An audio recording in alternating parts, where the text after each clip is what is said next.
Hello, my dear folks. Welcome to the East-West Show. And this East-West Show is exclusively sponsored by BPRSO, best known for its Italian-style men's suit that's internationally renowned for its better quality, for its tradition, representing tradition, and also with nanotech technology, which is brand new, that represents a wrinkle-free and waterproof something. And there are Arista, which is a golf series, that represents tradition and fashion. So, Jack Chow, your host, and well, how do I look in one of the jackets? Paul Botelli jacket. Okay, so let's start. We're talking about the local election today, once again, and my friend Steve Napolitano, candidate for the 4th District of LAC, LA County Supervisors, and he's been here for several times, and this is one of the time we want to catch up with the update information to my audiences. I believe lots of them are your supporters. Yes. So welcome, sir, to the show. Thank you, Jack. Thanks for having me again. All right, good. And first of all, we would like to catch up with the updated information, please. And how is everything so far, such as the endorsement? Well, we had our primary June 7th, as you know, and so we made the runoff in November. So it's not done. We're going now from June to November 8th. We'll be on the ballot on November 8th. And it's going great, though. As you know, we have Supervisor Don Knabe's endorsement, my boss. We have Supervisor Antonivich's endorsement, former Governor Duke Majan's endorsement. We've got Assembly members Ling Ling Chang and David Hadley.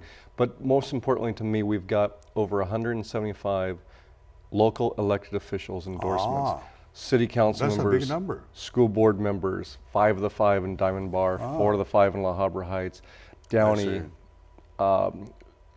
Cerritos, we've got Hermosa Beach, we've got Manhattan Beach, we've got local elected officials, the people that the residents trust, that they elect, they're supporting me. Okay.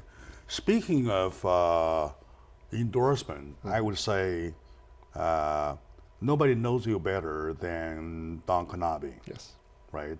How many years have you been together? I've been with him since 2005. In fact, August 1st is when I started, so 11 years now. 11 years now. So now you are in the same office, yes, running for his position. Yes. Yeah. That's why exactly I like the quote. May I please? Please. Yeah. Here's a quote or endorsement from Don Knabe, the current supervisor of 4th District of LAC, right? And he says, nobody knows the 4th District better than Steve Napolitano. As my senior deputy since 2005, Steve can be counted on to keep our neighborhood safe, promote jobs, protect our environment, and make LA County work better, smarter, hotter, and for all of us. Yes. Oh, those are beautiful words. And this is a very kind of a heartfelt thing, right? And I remember I had a few times had the chance to talk with Bogger, Catherine Bogger for the 5th District. Right. And in exactly the same situation, Bogger was in office with Michael Antonovich for so many years, so she knows the job exactly what it is. That's right. As versus to other situations, you have somebody with a helicopter and landed on the job. It's a different situation, right? So by that I mean, do you need any warm up? Like an exercise a little bit? Stretch like that? I have learned from the best, Supervisor Knabe, and so I can hit the ground running on day one. I know the job. I've been working with him now for 11 years, from one end of the district to the other. So I know our communities, I know the issues, I know the county, I know how it works, I know how it can work better. All right. You know, as constituents, our problem is that sometimes we make wrong decisions. We make bad decisions. When we find out we made a bad decision, it is too late. You have to wait for your turn next time to do it, right? So we think it is rather important to be clear, I mean, before, then after. So be pound foolish and penny wise, or vice versa, like that kind of thing, right? Now we're talking about, my dear audience, LA County is a beautiful county, it's a wonderful county, and the 4th District is a wonderful district too. For somebody from the very office working for 11 years under the current supervisor, Don Kanabe, well, he better be the someone who knows the job. That's why I decided to support you, because I don't watch you day to day, right? But I know for a fact that somebody from the office knows the office better. Like nobody knows my family better than I myself, right? That's right. Like that kind of way. So how's fundraising right now? I know fundraising is always a hard part. You know, fundraising is important, it's necessary, it's the thing that people like least about politics, but at the same time, we have a very big district, as you said. We go from Diamond Bar to Marina Del Rey. We've got 2 million residents, 1 million registered voters, so we need to raise money to get our message out to everybody. And so fundraising is going good, but it can always do better. So if anyone wants to go to my website, stevenapolitano.com, and donate, that'd be appreciated. But we're out there. Our calendar is full right now of events, meet and greets and fundraisers. Everyone wants to put something on. We're very thankful for that support, and so we're just going to keep going. You have those t-shirt things that I can buy one or two of you? We can get you a t-shirt. Yeah, please. I would love to get you a t-shirt. And of course, I would buy you one for each of my crew. That's fantastic. You look like a medium. All right, I look like a medium, right? Very good, very good. So my dear audience, it is very important that you pick up somebody who knows the job. The job being that the whole district, you got the ongoing business on every minute, every single day, every single minute basis. There's no time for anybody to wait to get used to. Am I right? Absolutely. Like my jobs here, when I plan a vacation, I have to plan it like 1 month or 2 months ahead so that I can leave during my absence. The show goes on, like that kind of thing. Why? Because I cannot grab somebody from any of the guys or girls on here who knows nothing and needs a week or two to warm up. Right? So it's that thing. So for you, like the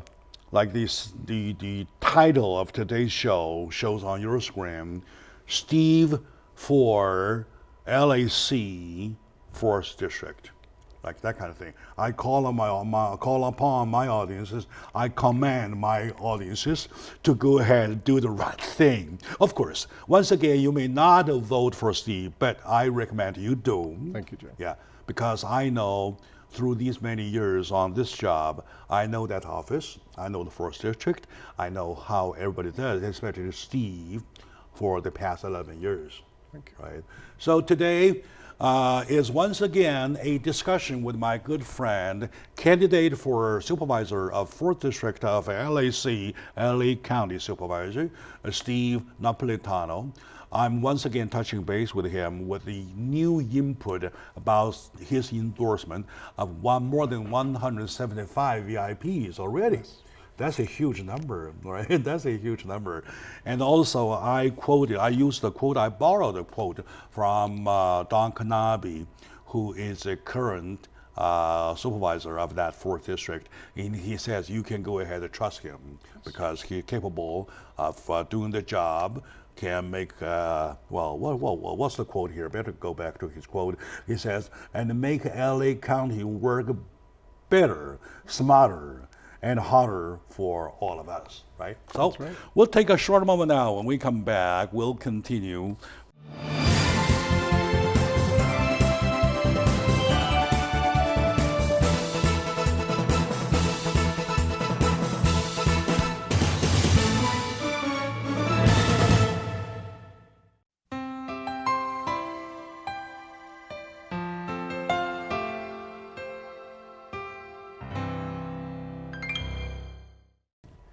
Hello, my dear audience, ladies and gentlemen, my dear fellow Californians. Welcome back to the East West Show, exclusively sponsored by Paul Battaglia and R. Raisto. Paul Batelli represents a well-known Italian style men's suit that is applied with the nanotex, with technology, which is brand new to me, and is wrinkle-free, and it is water-free, waterproof, right? And Aristo, you play golf? I do. You do, right? I do. I recommend Aristo. I have a set of Aristo whole thing from head to toe. Is that right? Yeah. I'll check it out. From my sponsor. All right. So, and like I said, I look handsome, do I? All right. All right, good. Now today, with my friend Steve Napolitano, the most hopeful candidate for 4th District for County Supervisor for LA County, we are sharing his thoughts. Not only the overall situation with the new input, but also once again touch the major subject, major issues to the more profound way, to the more profound layer of the issue, right? I recall last time when you were here, you put a lot of stress on the issue of public safety. And you said public safety is your top #1 concern. So how would you fight crime after taking office? That is my first concern. And how do you line up your schedules and doing that? Right. Because you're talking about implication right away, right? So Absolutely. How do you, please? And Jug, public safety has to be government's #1 priority at all times. Without safety, you don't have anything. You need safe streets out there. We've got rising crime, unfortunately. When you die, you die. Well, when you die, you have nothing. And right? Exactly. But safe communities means safe schools, means safe shopping centers, means it's good for business, all these things. So public safety is government's #1 priority. And right now, we're short some sheriffs out there. We need to get more on the street. We've shown that where we invest in more sheriffs on the streets, the crime goes down. So I want to have a veterans hiring initiative. They're coming back from deployment overseas. All right. They need jobs. We need sheriffs. Right now, we're only getting 1 out of every 400 applicants to get approved. And so we need a better pool of folks to draw from. And they make great public safety officers. We do all the screening. We can get them jobs. We can get more sheriffs on the streets. It's a win-win. I see. Are you recruiting? That's what the plan is, the Veterans Hiring Initiative. I could probably send my application to be one, right? I can see you in uniform right now. Okay, good. Nanotechnology. Yeah, nanotechnology. Okay, like Paul Batelli. Okay, very good. Speaking of public safety, it's not a word, a simple combination of 2 words. Right. Right? And to us, Californians, we have a jail alignment, right, versus early release. Yes. Versus public safety. It's all combined, all messed up. Among the 3, there are things you cannot do. For example, jail alignment, you do not have the power to do it. And then now, with the second issue of the early release, you have no decision at all. And then all the 3 jobs laid upon one, that is your job to take care, to make sure the public is safe, so that you call it the public safety. Right. Otherwise, it's called public risky, something like that kind, right? Now, you mentioned about #1, you want to put some more officers on the street, within the team, and then you want to apply to use some veterans. How do you do that? And the funding, whatever, you see funding possible already in place? There is funding already in place for a lot of these positions. We just don't have the recruits to fill them. It's hard to find qualified recruits. They don't make it past the written exam, the oral exam, or the physical exam. A lot of folks wash out, unfortunately. Again, troops, though, coming back from overseas, they've gone through most of this training already. They've gone through training. They've gone through testing. And bringing them over, again, finding them jobs, working with the Veterans Administration and the Sheriff, Jim McDonnell, like to have that veterans hiring initiative so that we can get more officers on the streets. I see. Okay, very good. And also, this is one of the aspects, right? Yes. And there are more aspects than this one. For example, and this belongs to the law enforcement part. And to the community part, what do you want to do? What do you want to command us to do? Right. to help you realize the goal, please? Well, you know, you can't just lock everybody up anymore. We've seen what the effects of that are, and the problem is that you create this revolving door of recidivism where people will just reoffend. Prop 47, for instance, downgraded several felonies into misdemeanors, and so thefts of anything of value $950 or less is now just a misdemeanor, and so you've got this revolving door, folks. We need to have diversion programs that put people on a better path, provide education and job training so that they do not go back to petty crime anymore. Thank you very much, sir. Thank you very much. Okay. Here is something I would like to share with you. Okay. It is all on the lips of politicians. When they say jail alignment, there has to be jail alignment. When they say early release, they are releasing them on the streets. And when they raise them the threshold at the doorstep, though, below 900 something, you're okay. Right. And then to the community, a thief is a thief. 100 is 100. 200 is 200. Like that thing. Doesn't change with how the politicians read it, how their lips move. So to you doing the hard job part though, you really have to make sure these people, now that they are released, find them keep them busy, for example, positively, all right? And then you have to feed them. You have to secure they have food or a job or whatever so that they do not rob again. How do you just shuffle all this? I look at it as a mistake, you know. It's a neat. And you know, sometimes we release people out of jail into homelessness because once they go into jail, if they commit a crime, they go into jail, they stay there for a while, they lose their housing, they lose their job because they're not on the job. And so we release them into homelessness too. And so that's why we need diversion programs. We've now established an office of diversion at the county, but it's the next board of supervisors who's going to determine what the outcome of that is. And I believe very strongly that we need to measure our outcomes so that we make sure that we're spending the money in the right way, that the programs are working. If the programs aren't working, then they are just going to go back to that revolving door. So we have to constantly check up on these programs, make sure they're working so we're putting people on a better path of education and employment. And once again, sir, if you would allow me to put this whole thing into very simple language, right? The system looks to me is like our water, water supply and our sewer system, right? And then it is, of course, you have a pee, you go pee. That's it. So your urination has to go somewhere, right? You have to have somewhere handling it. Okay, then when you say our jail's crowded, okay, let's release them. When you release them on the street, and then, well, like a pee on the street, somebody has to do something, right?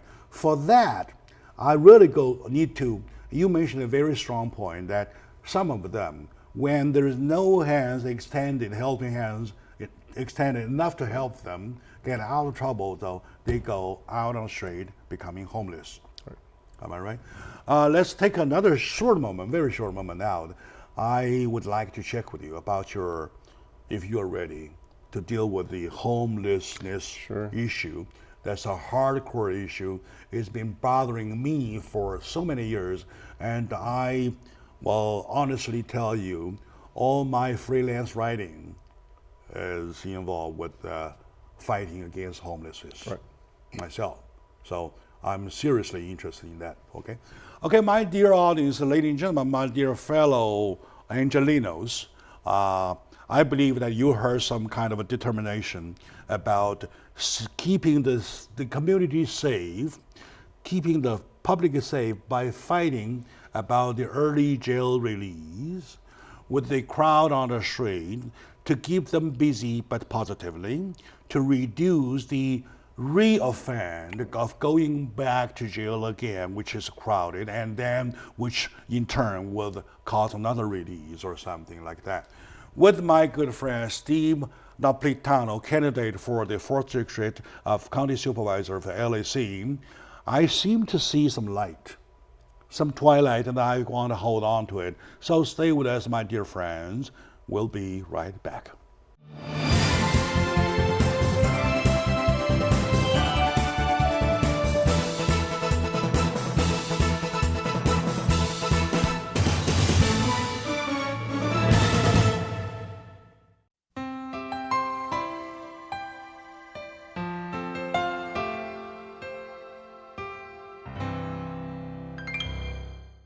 Hello, my dear audience, ladies and gentlemen. Welcome back to the show. I would say welcome you, my fellow Angelinos, back to my East West show, exclusively sponsored by BPR Resto, best known for their Italian man suit for tradition and for fashion, and that is with the nanotech technology applied, which represents wrinkle-free and waterproof, and there are Resto Golf Series, which I have said head to toe. I flaunt it to you someday, right? Good. And I recommend probably you try that. So, well, today we are talking about politics again, yet local politics. I recall there's one time I had this conversation with Stephen Sham of Alhambra. I asked him, what is local politics? He says local politics doesn't mean that you want to decide whether if we want to wage another war with another country like Iran, right? And it doesn't mean that we want to raise the dollar or put down anything else. It is just about probably a tree in front of your house, right? Some wastewater behind your house, something like that, or traffic, or some horns, something like that. Those are local politics. For us to all of a sudden see some early release from jails on the street, though, you really have a handful, right? So with my friend Steve Napolitano, I want to find out the cure. Thank God I was given a little a line of a list of his measures. One of them is the diversion plan and the probation plan as versus the homelessness. So altogether, sir, I really need to share some wonderful thoughts for yours, please. On Our problem is too big. Homelessness is a big problem, but it can be fixed. You have to have the political leadership to do it, though. We've swept it to the side for too many years. Now it's all over LA County. We've got homeless not just in Skid Row. We've got homelessness in San Pedro, in Whittier, across LA County. And so we need to do something. We've got 47,000 people right now who are homeless, and it's growing. And we need housing for these folks, and we need and supportive services as well, especially for those who are mentally ill and addicted. We need to provide housing first with supportive services to get them off the street and get them on a better path too. And then we need to address homelessness and affordability of housing overall in LA County and promote more affordable housing in LA County. Right now we don't let people build things. We make it very difficult for people to build things. And I'm really looking to make public-private partnerships to allow for more building and more housing that will include affordable housing, so we can get more folks in there. Right now the county has adopted a homeless initiative, and it has 47 strategy points and 6 different goals, and housing and affordable housing and housing with supportive services are part of those goals. I see. And I'm especially interested in the part that you mentioned about the private ownership and private business owners to get their interest in helping them. Not only the concern, but the money. Right. You're talking about some hardcore bills or money, right? So for that, how likely it's going to happen, and how big the number of homelessness in your county, roughly? I know whole Los Angeles, we have 47,000, 47K, that's a huge number, right? So in your district specifically, you don't have to be down to the point, roughly how big a problem of the pie of the problem you have, and then how big, how likely is your chance of getting some roofs or shelters over their heads, please? Well, right now there's 47,000 homeless in LA County. Like I said, it's growing. A lot of those are still downtown in Skid Row, but the 4th District certainly has its share across the South Bay, like I was saying, and San Pedro and Whittier and other areas. And so we're trying to address those. I worked with the supervisor to get $670,000 in funding to fund a nonprofit that's addressing the problem in the South Bay. We also provide funding to the Gateway COG, the Council of Governments, so that they have their homeless initiatives out there, that we're supporting that as well. Right now, the numbers are just overwhelming though, so we need to devote more resources to those. When you're talking about public-private partnerships though, we've got a great model already in what we have in Marina Del Rey, where the county owns the property, enters into leases with developers.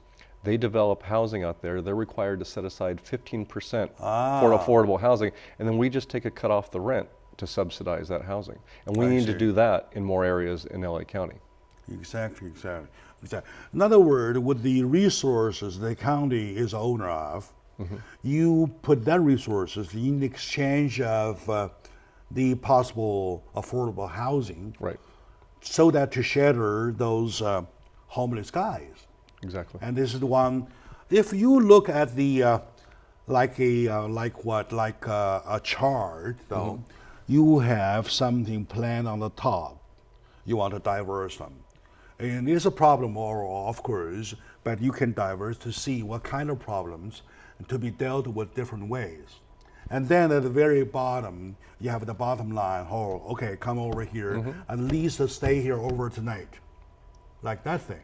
Yes. And then food. How about food? That's part of the supportive services.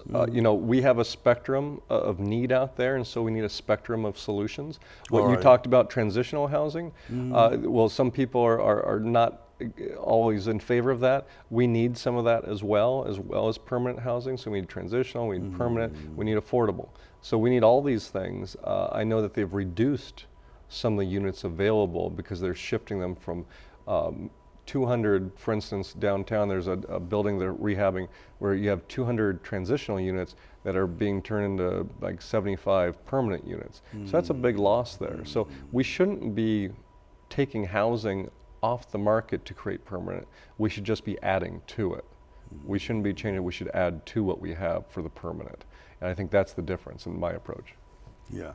Of course, and I feel kind of very a little kind of a pain here when I heard you mention about $600-something thousand already in place, and you probably mentioned that number. Yeah. I feel kind of like we have a loss of a business icons, right? Huge ones, right? Who can put up buildings of several hundreds of thousands, hundreds of millions of dollars worth within overnight like this. But yet, here in LA County, here at the 4th District, you need somebody like a mom to manage about these problems, among them who are the unfortunate happen to be homeless. Right. And then try to aid them with a shelter, something over their head, a roof such as, and some food too. And then medical care, another problem. Yeah. How about how do you want to well, I mean, I really call it shuffling your cars, your deck. Yeah, I mean, these things, they're already being provided for now, but that's one of the issues is that if you're homeless and you're sick or you have some emergency, you're still part of the system. You go and get medical care. You either go yourself or you're taken there by ambulance if you're found too ill to take care of yourself, but they're already in the system. So what we're doing is directing more resources to them to prevent those emergency situations, to prevent clogging up emergency rooms so that they have preventative care in the future. Exactly. Once they're there, the emergency room, things are, you know, it's too late. If you take out the cost of housing, putting people into housing with supportive services is more cost effective than letting them live on the street by having to clean up after them, by having to provide services to them, by having that revolving door of arrest and release and things like that. It's actually more cost effective to provide these folks with supportive services than it is to leave them on the street. And to be honest with you, sir, I am on the subject. I do it for twofold. Number one fold to get my mind and education to myself, self-education, and secondly, I need the elements, the stories to write about, right? And especially wintertime, when you are driving on the street, you see them. You know what? They burn car boxes.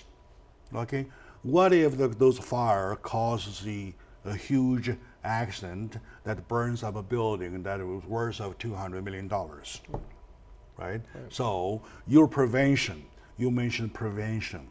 You mentioned about the fact trying to avoid chances of having to send them to emergency for a last minute hand touch, something like that, right? So altogether, do you think how confident are you about your plan? Call it diversion and a probation plan altogether to fight over the problems. How likely you get full support? I don't know about anyone else, but we have seen that these programs have success. We just need to emulate them on a bigger scale. So we need to ramp up things that we've already been successful with in housing folks, in providing supportive services. It works in other places. We need it to get to work here, but we just need the political will to do it. I was disappointed to see that they basically punted homelessness as an issue from the November ballot to sometime in the future. And they have different ballot measures on. The city of LA has one, but the county really should be addressing this now in the November ballot. Additional funds are needed. They need some alternatives, they need some options. I think it should be for a set period of time and not forever, but we need to address this now, not later. Sir, here, I want you to know this. As a media man, I stay in the middle of the street 99.9% of the time, but not on this issue. Except on this issue, you get word, you get my 100% support because I am on the subject, right? My philosophy, my bottom line is such: we are a nation that we do not even want a pet to die for no reason. How about the same human being? He may be on a jail release, he may be a druggie, he may be some bad guy, bad girls, whoever, but bottom line is that they are a human. Yes. They have to eat, to breathe, to be alive, to not make trouble to the community. So I give my 100% support to the issue. Sir, and please take office. Please do take office so that we'll see that happen. Working hard on it. I'll do that. Okay, my dear audience, that's why we want to call this show with its title, Steve for LAC 4th District. All right, so my dear audience, let's take a very short moment out. I have more questions than my time would allow. Okay, when we come back, I have last one, which is related early education. Gotcha. Which is also yes. a sense of prevention, right? So stay with us. We'll be right back.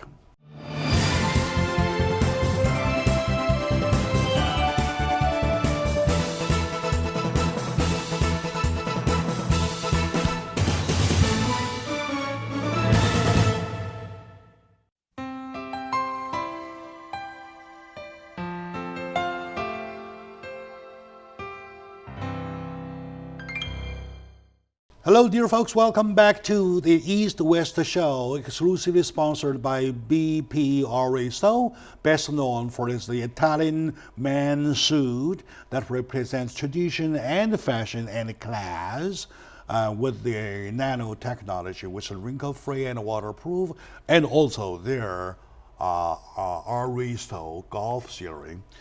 I recommend to you that once you take office, I'll give you one. No, I'm not bribing you. You have to pay. You have to pay for that. Okay, very I'll good. pay double. I'm kidding anyway. So today we're talking about politics, not talking about Paul Battaglia. That's another day, another subject, right? With the politics, local politics, we're talking about the election, which comes in November. By the way, November 8th, make sure you walk out your door to start actively exercising your right of democracy to word vote, right? Who do you want to vote? I recommend we vote Steve Napolitano for the 4th District. Why? As a media man, you command people to do that? No. What I say represents only myself as a media man on one hand, and on the other, I'm a man. I'm a one of the taxpayers. I want my tax money that I paid out of my pocket to be more effective, Right. to be working on the right thing for the right purpose, right? Such as homelessness. I want my money go to them, say, hey, guy, I'm sorry that we're late, but here's some little money from Jack Chow, like that kind of thing, right?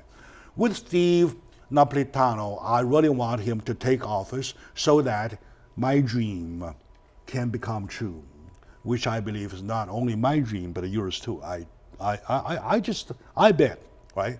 So back to that homelessness issue, which is a combination of everything almost. Yes.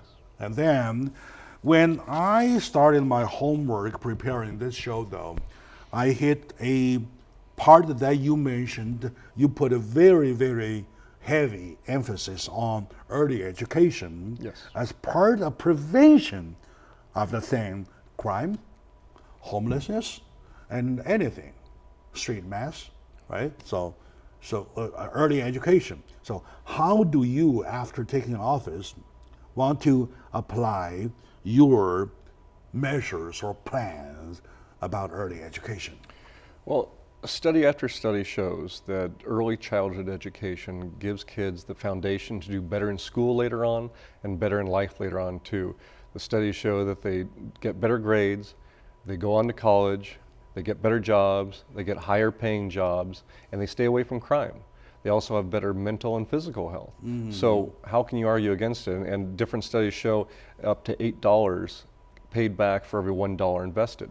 So an 800% return, I'll take that return any day. And plus you're preventing things down the line. You're preventing the mental health issues. You're preventing the need for bigger jails and bigger criminal justice system because of that. So that's why I'm in favor of it so much.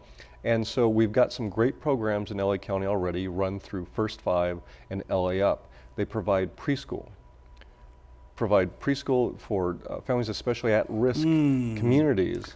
Pre to K, Yes. you line them up, right? Exactly, exactly. Pre-K, Yeah. preschool, and so getting more families involved there. It allows for instruction to the families and the parents as well as to reading to their kids and singing to their kids to get them more engaged, get them more involved. And so when kids, especially in at-risk communities, when they start kindergarten, when they start grade school, they are at the same level as everybody else and they don't fall behind. Otherwise, a lot of times they fall behind because maybe both parents work, maybe they're not there, or there's just not a lot of engagement to the child. So this promotes that, and so it gets kids on a better foundation for the future. I see. I mean, realistically or practically, how do you want to see that happen? Well, right now, a lot of it is funded through Prop 10, which is the cigarette tax. Now, they're talking about increasing that tax, but the thing about the cigarette tax, it was meant to decrease smoking. And so when you decrease smoking, you decrease the money that goes towards these programs. So we're going to have to look at different programs. And to me, it's an issue of financing. And there are things called social impact bonds, which allow for private companies to come in, pay for these things, and then they're paid only for their success. It's called pay for success. And so in this way, Goldman Sachs came in, I think it was Omaha, Nebraska, and they paid for all these kids preschool. Now every kid who didn't have to then get special education later on, they were paid back for. Any kid went into special education, they weren't paid. So it's paying for success formula, and it's a form of borrowing. To success formula. Yes. I see. And I suppose if I'm a shoemaker, I want to get involved. How do you want to arrange to make it happen? Well, if you want to sponsor, it's basically a financing of course. system. So it'd be more of a bank or a County of business. LA for District, like say, $2 million. Exactly. Okay. You would give it to First Five, and they would put that into. What do I get? You get educated children, and then you pay them back once they make it through the entire system. So you're banking on money that you're getting on a daily basis already. And I'm looking at if we reduce the needs over the years for things like jail space, for things like sheriffs and everything down the line, and diversion programs, because this is successful, then we're able to put more money towards it. We spend a lot of money right now on a lot of different programs. Not all of them work. So we need to look at these programs and reprioritize these programs in our spending to things that actually work. In other words, the manufacturers invest the money Yes. for their own community, Yes. for their own environment, surrounded by posterities, Yes. right? By future children, for the next generation, so that they can prosper, That's right. right? Okay, by It's logic, an investment. it works. And I want to share something with you. Probably next time when you want to sell, when you go sell your concept of the early education, we have a Chinese proverb, which is known to everybody. You predict one's life to the years of 70 or and over at the age of 3. I believe it. Yeah. And I need probably time to do a better translation. It just came upon me. Will you predict, you can predict, or to predict one's life of 70 years or above at the age of 3. That's exactly says it. I agree. So early education, that is how important it is. Early education, right? I give you 100% support on that one. Thank you. It also allows both parents to work if they want to. And so it makes everyone more productive, it gets more involvement with the kids. Sure. It's good for everybody. And of course, it is something like you look at your problems in the short span or long span, right? So right now you're looking at, I have an early release, I have a crowd on the street. Well, either crowded in the jail or crowd on the street anyway, it's crowded, right? And then you have homelessness, all end up because of their trouble, because of a lack of education, because of a lack of here and there everywhere accumulated. If you started from age 3 to lead them on the right path, to make instead of $8 per hour to say, how about rather $20 per hour, something like that, that will work. And and for that, how do you assess your support? Yeah, I mean, that concept. This is an investment for 10, 20, 30 years down the line. Sometimes it's hard to see that when you're in the middle of it at the beginning, but you need to invest for that future to make it happen. And so, you know, more and more people I think are realizing this. And so we're lining people up behind us, but we have some great programs already. We don't have to reinvent the wheel on it. We just need to provide it for more kids. And when we do that, though, I think we're going to see the results. And we're going to see them down the line. And we're going to see better communities because of it. That's why we say you have a sight, you have a bird eye view, you have vision. Right. You're talking about different levels, seeing different extent. You're looking at right now with the program called the diversion and the probation plan, and with the homeless plan, and with the early education plan, you stretch yourself into like say 10 years, 30 years, and on, something like that. Well, we've got these big problems right now that we need to address right now. But what early childhood education does, what preschool does, is it helps us prevent those from happening again and again and again in the future. Of course. It reduces that likelihood. And we're not going to prevent everybody. You know, there's always going to be need out there. But this is going to reduce that need in the future. And so we need to fix the problems we have now, but we also need to look for the future. Otherwise, we're going to be going through this same routine and having to fix the same problems myself, over for and over example, again. there are many things that cannot be predicted. But I can say, I can predict that I will never steal. Why? Because I was educated that way when I was 3. And nothing could change anymore. It is there. It's like what, like casting, like a metal casting. It is casted that way. I will never kill. I can't even kill a chicken, so I can never kill human. So those can be predicted, right? Okay, now, early education is the key to prevent these problems that Mr. Napolitano is having for his district. And then with that, you have a little longer span, and you have another longer span to look into the next and the next generation. Try to shrink the problem to a certain size, and to try to take care of the whole thing. That's right. Right. And sir, the more I talk to you, the more I wish that you take office. Please. Thank you. Please do that. We're working hard. And we're going to ask my audience to help him do that, taking office. Because really, really, I seriously, Jack Chow, your lovely host, would wish our homeless people, homeless problem, diminish someday. All right? So with Steve Napolitano, I want to keep our finger crossed, and we are our finger crossed, and you want to do the same thing. So we're over time now, unfortunately. I have not finished my line. So anyway, that's another day probably. My dear audiences, thank you for watching. And also, please, call upon people what to do and give your website, please. Yes, stevenapolitano.com, www.stevenapolitano.com. All right, very good. That's the website. Find the information to try to donate, to do anything. Oh, don't forget about t-shirts. Yes, okay, that's right. I need to bring in t-shirts. Hello, my dear audience. Thank you for watching. And to Steve, thank you. Thank you, Jack.